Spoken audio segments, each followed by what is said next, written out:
আসসালামু আলাইকুম। CCTV camera computer টেকনোলজিতে আপনাদেরকে স্বাগতম। তো আজকে আপনাদেরকে দেখাবো আমাদের কম্পিউটার, ল্যাপটপ, ডেস্কটপ আসলে যারা ব্যবহার করি নতুন, তারা আসলে একটা সফটওয়্যার ইনস্টল করতে পারি, কিন্তু আসলে জানি না সেই সফটওয়্যারটা যখন প্রয়োজন শেষ হয়ে যায় কিভাবে আসলে আনইনস্টল করব। আসলে আনইনস্টলের ওই জায়গাটা, ওই অপশনটা আমরা অনেকে খুঁজে পাই না। তো অবশ্যই তাদের জন্য এই ভিডিওটা। তো চলুন আমরা সরাসরি কম্পিউটার স্ক্রিনে চলে যাই।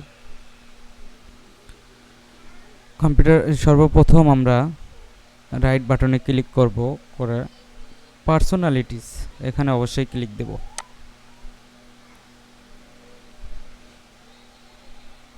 আমাদের অপশনে চলে গেছে। তারপরে আমরা আসব থিমস নামে অপশন, এখানে অবশ্যই ক্লিক দেব। দেওয়ার পরে এখানে লেখা থাকবে ডেস্কটপ আইকন সেটিং, অবশ্যই এখানে ক্লিক দেব। তারপর আমাদের এরকম একটা ইন্টারফেস চলে আসবে। তো এখানে কন্ট্রোল প্যানেলে অবশ্যই টিক চিহ্ন দেবো, এটা আনটিক দেওয়া থাকবে আপনাদের সবার। তো অবশ্যই এটা টিক দিয়ে দেব, টিক দিয়ে অ্যাপ্লাই করে দেব, দিয়ে ওকে করে দেব। তারপরে দেখেন আমার কন্ট্রোল প্যানেলটা কিন্তু অবশ্যই ডেস্কটপে চলে আসছে। এখন এইটার ভিতর থেকে আসলে আমাদের সব কাজ। তো কন্ট্রোল প্যানেলের ভিতরে আমরা চলে যাব সরাসরি, গিয়ে এরকম একটা অপশন আসবে। তো এখানে লেখা থাকবে আনইনস্টল এ প্রোগ্রাম। তো এটার ভিতরে আমরা চলে যাব। তো দেখুন আমাদের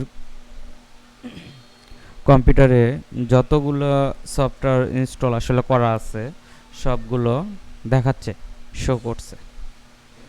তো এখানে আসলে আমাদের অপ্রয়োজনীয় কোনটা এটা দেখতে হবে। তো যেমন আমার অপ্রয়োজনীয় সফটওয়্যার হচ্ছে এইটা, এসএডিপি টুলস। তো এটা আমার লাগবে না।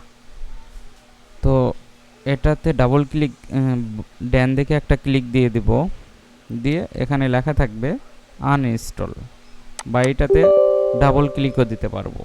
ডাবল ক্লিক দিলে আনইনস্টল লেখা চলে আসবে। তো আমরা রাইট সাইডে একটা ক্লিক দিয়ে দিব, দিয়ে এখানে আনইনস্টল লেখা আছে, অবশ্যই আনইনস্টলে ক্লিক দিব, দেওয়ার পরে ওকে করে দেব। দেখুন আমাদের এই সফটওয়্যারটা আনইনস্টল হয়ে যাচ্ছে, অলরেডি আনইনস্টল হয়েছে। তো ইয়েস করে দেব।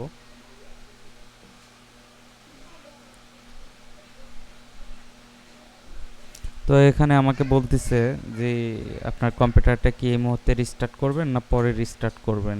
তো আমি এখন আসলে করব না, আমি পরে করব, নো দিয়ে দিলাম, দিয়ে ফিনিশ করে দিলাম।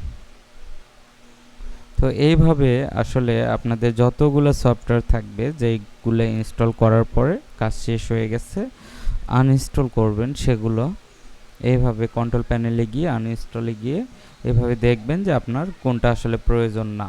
যেমন আমার ওই সফটওয়্যারটা প্রয়োজন ছিল না, ওইটা আমি আনইনস্টল করে দিলাম।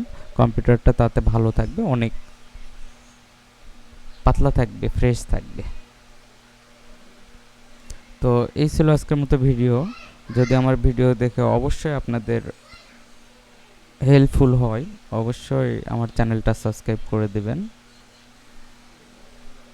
আসসালামু আলাইকুম।